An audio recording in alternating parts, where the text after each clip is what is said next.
A história de Luiz Inácio Lula da Silva começa bem longe dos palácios e das grandes cidades. Ela começa no sertão nordestino, no calor escaldante de Garanhuns, interior de Pernambuco. No dia 27 de outubro de 1945, um menino nasce em uma casa simples, de chão batido e telhado de barro, filho de Aristides Inácio da Silva e Eurídice Ferreira de Melo. A mulher que o Brasil viria a conhecer como Dona Lindu.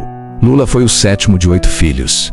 E desde pequeno aprendeu o significado da palavra luta. Ali, no agreste seco e pobre, o que havia de sobra era coragem. O pai, um lavrador severo, havia deixado a família para tentar a sorte em São Paulo. A mãe tomou uma decisão que mudaria tudo: juntar os filhos e ir atrás de uma vida melhor. A viagem para o Sudeste no final de 1952, com apenas 7 anos, Lula embarcou numa viagem que duraria 13 dias. Pau de arara, aquele transporte improvisado, comum entre as famílias nordestinas que fugiam da seca. Foram dias de poeira, cansaço e esperança. Dona Lindu e os filhos levavam pouca comida e quase nenhuma roupa, mas muita fé.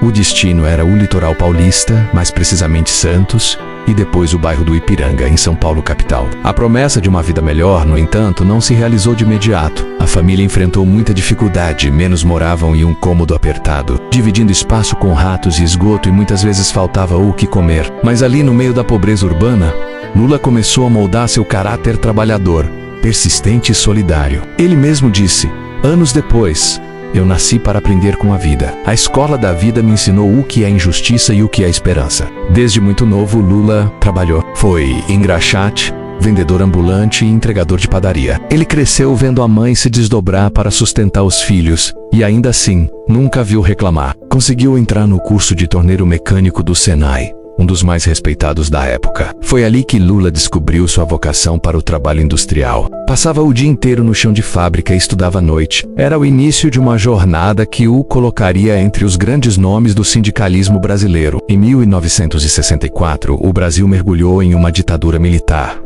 E a vida dos trabalhadores ficou ainda mais dura. Salários baixos, falta de liberdade e repressão policial eram parte da rotina. Mas enquanto muitos se calavam, Lula começava a observar e entender que o problema não era apenas o salário, era o sistema. Ele costumava dizer: eu não queria ser político, eu só queria ganhar o suficiente para comer e cuidar da minha família. Mas a injustiça me empurrou para a política. No final dos anos 1960, Lula já trabalhava na indústria Villares, uma grande metalúrgica do ABC paulista, região que se tornaria o coração do movimento operário no país. Ali ele perdeu parte do dedo mínimo da mão esquerda em um acidente de trabalho, uma marca física que carregaria para sempre como lembrança das dificuldades da classe operária. Foi também ali que ele começou a entender o poder da união. As conversas no vestiário, as reclamações nas máquinas, a raiva contida dos operários. Tudo isso formava uma energia que um dia explodiria em forma de mobilização. Em 1969, Lula foi convidado a participar do Sindicato dos Metalúrgicos de São Bernardo do Campo e Diadema. De início, não se via como líder. Era tímido, falava pouco, mas tinha algo que ninguém mais tinha: carisma e escuta. Ele ouvia o povo, entendia as dores e falava a mesma língua que eles. Pouco tempo depois foi eleito secretário do sindicato e em 1975, com apenas 29 anos, tornou-se presidente do Sindicato dos Metalúrgicos de São Bernardo do Campo e Diadema, menos o mais importante do Brasil. A segunda metade da década de 1970 seria o palco de um dos momentos mais marcantes da história do país. O Brasil vivia sob o regime militar e os trabalhadores estavam proibidos de fazer greves. Mesmo assim, em 1978, os operários do ABC cruzaram os braços, exigindo melhores salários e condições de trabalho. O movimento cresceu e Lula se tornou sua principal voz. Ele subia em caminhões, discursava em portas de fábrica e falava com uma força que arrepiava até quem não trabalhava lá. A gente não tem medo de patrão nem de governo. A gente tem fome. E quem tem fome não espera. As greves paralisaram a produção, abalaram o regime e despertaram um novo sentimento de orgulho entre os trabalhadores brasileiros. Lula foi preso em 1980, acusado de incitar a desordem. Mas a prisão só aumentou sua popularidade. Enquanto estava atrás das grades, o movimento crescia do lado de fora. Milhares de pessoas gritavam seu nome nas portas das fábricas. Lula livre. Ao sair da prisão, Lula tinha uma ideia clara: A luta dos trabalhadores precisava ir além das greves. Era preciso entrar na política. Em 1980, junto com intelectuais, líderes sindicais e religiosos ligados à teologia da libertação, ele fundou o Partido dos Trabalhadores. A proposta era simples, mas revolucionária: criar um partido que representasse o povo de verdade, sem depender das elites. Naquele momento nascia não só o PT, mas também uma nova fase da vida de Lula. O homem que um dia foi engraxate e torneiro e operário estava prestes a se tornar um dos políticos mais importantes da história do Brasil. Sua jornada estava apenas começando. Nos anos seguintes, Lula trocaria o macacão de operário pelo paletó de candidato. Ele enfrentaria derrotas, desafios e finalmente a vitória que o levaria ao Palácio do Planalto. Nos anos 1980, o Brasil vivia tempos de esperança e transformação. A ditadura militar começava a dar sinais de fraqueza e o povo voltava a sonhar com democracia. Foi nesse cenário que Luiz Inácio Lula da Silva, o líder sindical do ABC, deu o passo mais ousado da sua vida: fundar um partido político. O Partido dos Trabalhadores, o PT, nasceu em 1980, dentro de uma pequena sala em São Bernardo do Campo, mas a ideia era gigante: criar um partido feito por trabalhadores. Um partido que falasse a linguagem do povo e lutasse pelos direitos de quem sempre ficou à margem. Lula dizia: o povo precisa ter voz. E se ninguém quer falar por ele, então o povo vai falar por si mesmo. E foi assim que começou uma nova fase, menos a fase da luta política. As primeiras lutas e derrotas nos anos seguintes, o PT cresceu rápido. Lula se tornou uma figura nacional, aparecendo em comícios, palanques e debates. O operário de voz rouca encantava multidões, mas também assustava as elites e os poderosos. Em 1982, Lula tentou sua primeira candidatura, disputando o governo de São Paulo.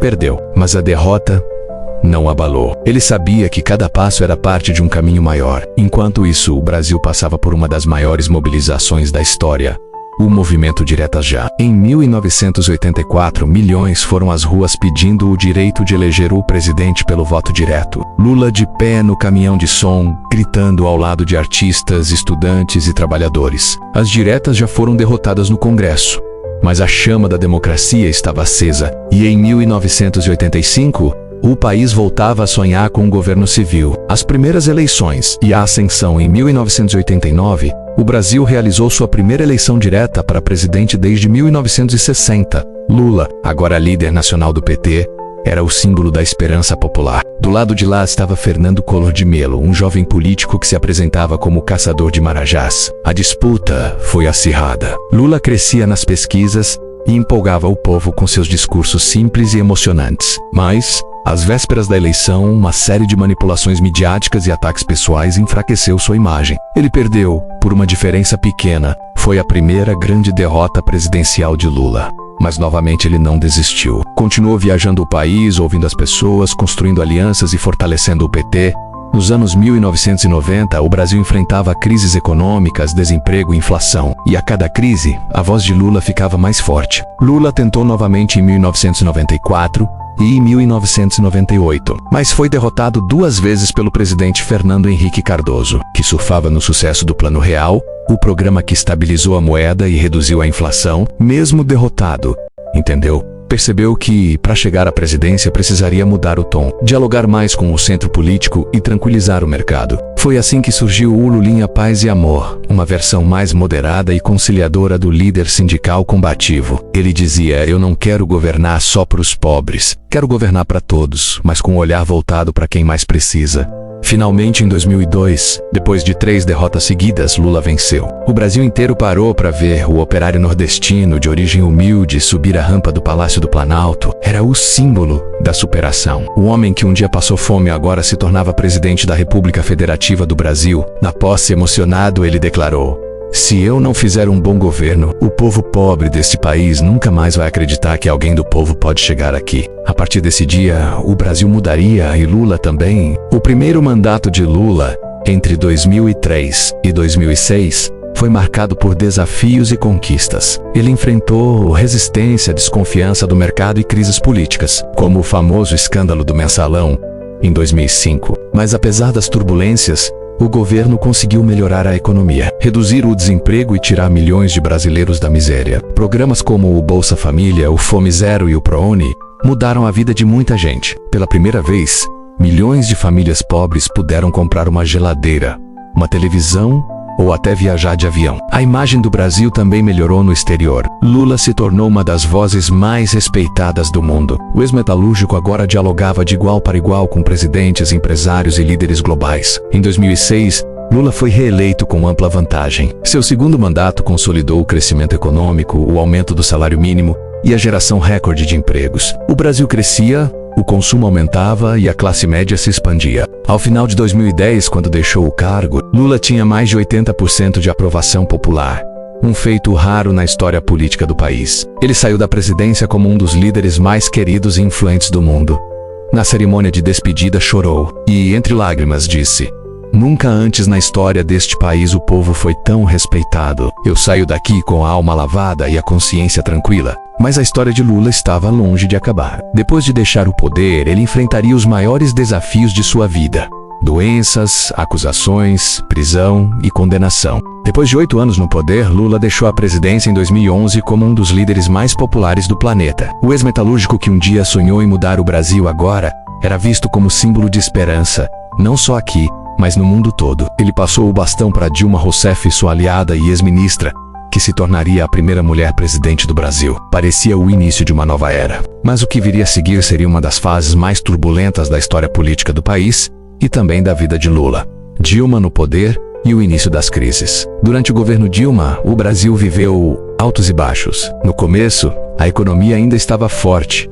O desemprego era baixo e milhões continuavam saindo da pobreza. Mas logo vieram as dificuldades.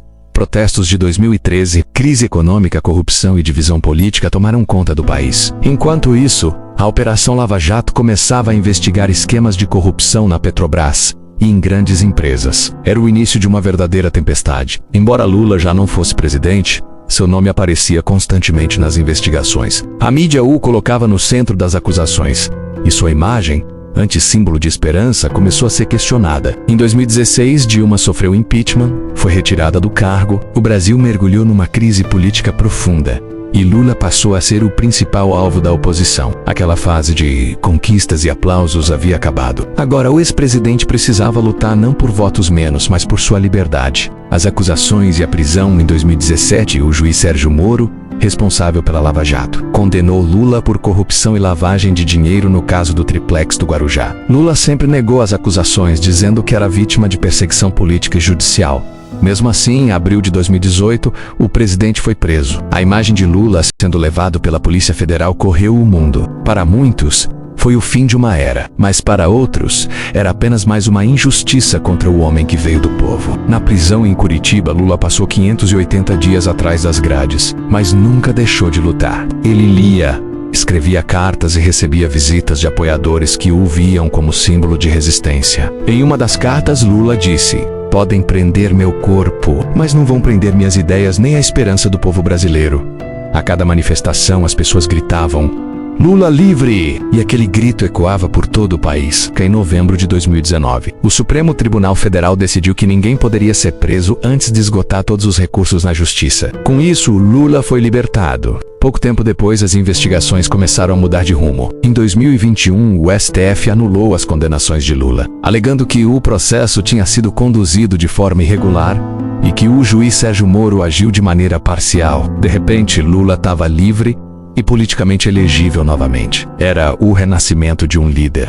O homem que saiu algemado da prisão agora voltava ao cenário político, mais experiente e com sede de justiça. Quando Lula anunciou sua candidatura à presidência em 2022, o Brasil estava dividido. O país saía de uma pandemia, enfrentava inflação alta e polarização política. De um lado, o então presidente Jair Bolsonaro, com um discurso conservador e forte apoio nas redes sociais. Do outro, Lula, representando a esperança de um retorno a tempos mais prósperos. A campanha foi intensa, marcada por debates acalorados, discursos emocionados e uma disputa voto a voto. No segundo turno, o Brasil ficou dividido quase pela metade, mas no fim Lula venceu por uma margem apertada, mas suficiente para fazer história mais uma vez. Em 1º de janeiro de 2023, Lula subiu pela terceira vez a rampa do Palácio do Planalto. Aos 77 anos, ele voltou ao cargo mais alto do país. E emocionado, declarou: "Prometo governar para todos os brasileiros e brasileiras, mas com um olhar especial para os que mais precisam." O Brasil voltou. O terceiro mandato de Lula começou com muitos desafios. reconstruir o país após a pandemia, combater a fome que voltou a atingir milhões de pessoas e unir uma nação profundamente dividida. Seu novo governo apostou em programas sociais, investimentos públicos e medidas para fortalecer o meio ambiente e a educação. Lula também retomou o papel do Brasil no cenário internacional, participando de encontros globais e defendendo o combate à desigualdade. Mas as críticas e as pressões continuam. A política brasileira segue polarizada. E Lula precisa equilibrar alianças e promessas num país que mudou muito desde sua primeira posse. Mesmo assim, o símbolo permanece.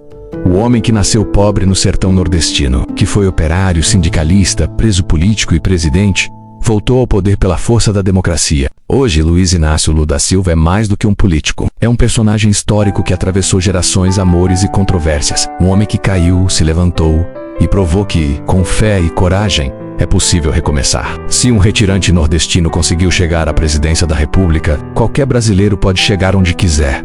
A história de um homem que virou símbolo, de um operário que virou presidente e de um brasileiro que nunca desistiu do Brasil. Deixe seu like para fortalecer o nosso trabalho. Muito obrigado e até a próxima.